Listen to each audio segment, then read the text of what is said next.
आज की इस वीडियो में हम बात करने वाले हैं शाहरुख खान की नई मूवी डंकी मूवी के बारे में। तो इसमें शाहरुख खान जो एक फौजी होता है और उसका एक एक्सीडेंट हो जाता है और उसकी एक जो मदद करने वाला बंदा होता है उसको उठाकर जो होता है हॉस्पिटल में लेकर चला जाता है और उसकी जान बच जाती है। फिर वो उसको ढूंढने के लिए और फिर बाद में वो जिस घर में वो रहता है उस घर में जाता है और उसे पता चल जाता है कि वो अभी नहीं रहा, उसकी वो मौत हो गई है। और जिसने भी उसको शाहरुख खान को बचाया हुआ होता है और जो उसकी बहन होती है वो तापसी पन्नू होती है, जिसका नाम इस मूवी में मनु होता है और शाहरुख खान का नाम हार्डी। और फिर बाद में जो हार्डी होता है वो वहीं पर रुक जाता है क्योंकि उसको लंदन जाने के लिए कोई तो स्पोर्ट्स से सीखना पड़ता है, इसलिए वो उसको कड़ी जो होता है उसी पंजाब में ही रुकता है मनु को कुश्ती सिखाने के लिए। और फिर बाद में इंग्लैंड जाने के लिए सबको इंग्लिश आना जरूरी होता है, इसलिए सभी लोग जो होता है इंग्लिश क्लास में जाते हैं और इंग्लिश सीखने लगते हैं। और सब लोग यहाँ की गरीबी से परेशान होकर लंदन जाकर कुछ पैसे कमाएंगे, अपनी घर की मदद करेंगे, ये सोचकर वो लोग सब लोग लंदन जाना चाहते थे, इसलिए वो सब इंग्लिश सीखने क्लासेस जाते हैं। और बाद में जो इंग्लिश सिखाने वाला जो गुलाटी नाम से एक टीचर होता है वो भी बहुत ही ज्यादा मतलब कुछ इंग्लिश सिखाता नहीं, बस मस्ती मजाक वहाँ पे चलता है। और उसी क्लास में विकी कौशल का भी उसमें रोल होता है, उसका नाम उसमें सुखी होता है और वो उसी क्लास का सुखी जो होता है उसी क्लास का। सब लोग इस साथ में उनकी दोस्ती हो जाती है, रेडी होती है, मनु होती है, सुखी होती है और बाकी और भी उसके दोस्त होते हैं। और उनमें से सिर्फ एक का ही वो वीजा लगता है इंग्लैंड का,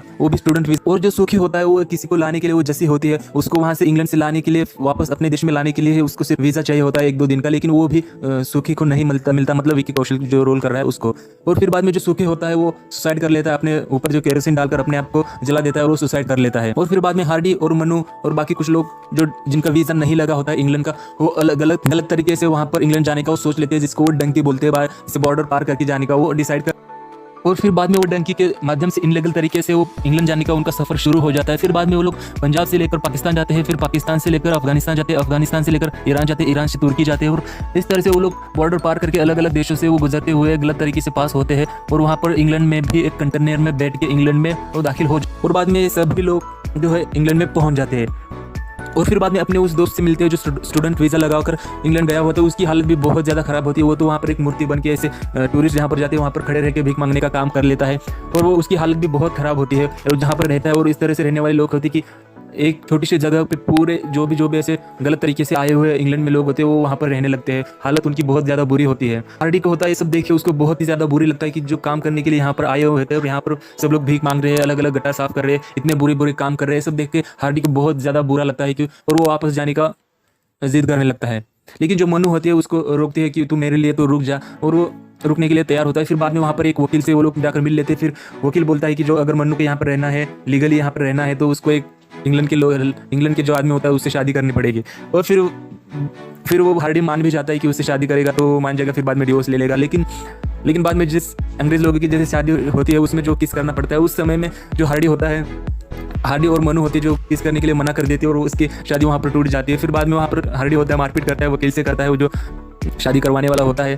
फिर बाद में वहाँ पर पुलिस आ जाती है और इन सबको पकड़कर पुलिस लेकर चली जाती है। और फिर बाद में वकील उनको सलाह देता है कि तुम ऐसी कुछ बनो कि ऐसी कुछ करो कि शरणार्थी को जो जगह देती है वहाँ पर लोग भेज देंगे तुमको, तो तुम उनको बोलो कि तुम्हारे देश से ही तुम्हें खतरा है, इसलिए तुम लोग यहाँ पर भाग के आए हो। अगर ऐसा वो बताएंगे तो वो लोग तुम्हें शरणार्थी जहाँ पर रहते हैं वहाँ पर उन लोगों को भेज देंगे।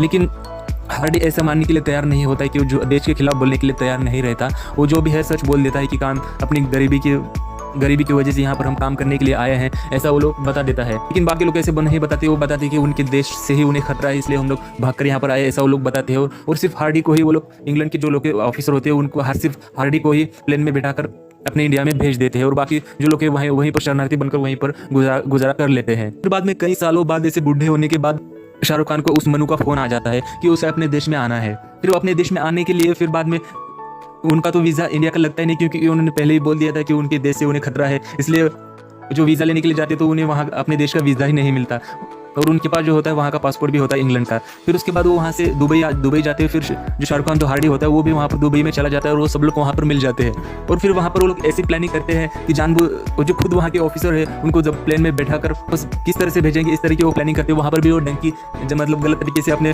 भारत में आने का वो लोग सोचते हैं। लेकिन जो हार्डी होता है वो दिमाग अलग ही चलाता है, वो इस तरह से वहाँ पर कुछ करता है कि जो वहाँ के ऑफिसर होता है वो बोलता है, तो हार्डी होता है उस पुलिस वाले को पटाता है कि बोलता है कि हम गलत तरीके से यहाँ पर आए हैं। और जो वहाँ पर पुलिस ऑफिसर होता है उसको इस तरह से वो फंसाता है कि उसको बोलने में मजबूर करता है। वो फिर ऑफिसर बोलता है कि मैं तुम्हें अपने देश में भेजकर ही रहूँगा, ये तो वो ठान लेता है। और बाकी सब लोग को तो यही चाहते हैं कि वो अपने देश में जाए, डंकी से जाने से अच्छा है प्लेन में बैठकर जाए। इस तरह से वो लोग पहला प्लान बनाकर उस पुलिस वाले को ऐसे बातचीत करते हैं और पुलिस वाला गुस्से में बोलता है कि मैं तुम्हें अपने देश में भेजकर ही रहूँगा, और ठान लेता है। फिर बाद में वो लोग को एयरपोर्ट जाकर प्लेन में भेजाता है और खुशी खुशी उस ऑफिसर को वो लोग बेवकूफ़ बनाकर वो प्लेन में बैठकर अपने देश में चले आ जाते हैं। लेकिन बाद में जो होता है हार्डी ने भी शादी नहीं किया होता है और वो उसे प्रपोज करने वाला होता है और आखिर में जो होता है, जो मन्नू होती है उसके ब्रेन की बीमारी होती है, इसलिए इस वजह से वो मर जाती है। ये फिल्म यहाँ पर ख़त्म हो जाती है। तो इसमें दिखाया गया है कि जो भी लोग अपने देश से बाहर देश में मजदूरी करने के लिए जाते हैं, अलग अलग काम करने के लिए जाते हैं, तो वहाँ पर उनकी हालत किस तरह से होती है, क्या होती है, सब दिखाया गया है। लेकिन गरीबों को जो होता है डायरेक्टली वीज़ा नहीं मिलता है, इसलिए वो गलत तरीके से वहाँ पर जाते हैं और वहाँ पर जाने के बाद उनकी क्या हालत होती है, ये सब आपको इस मूवी में देखने को मिलेगा, जो बहुत ही अच्छी मूवी है। तो इस मूवी को आप ज़रूर देखना।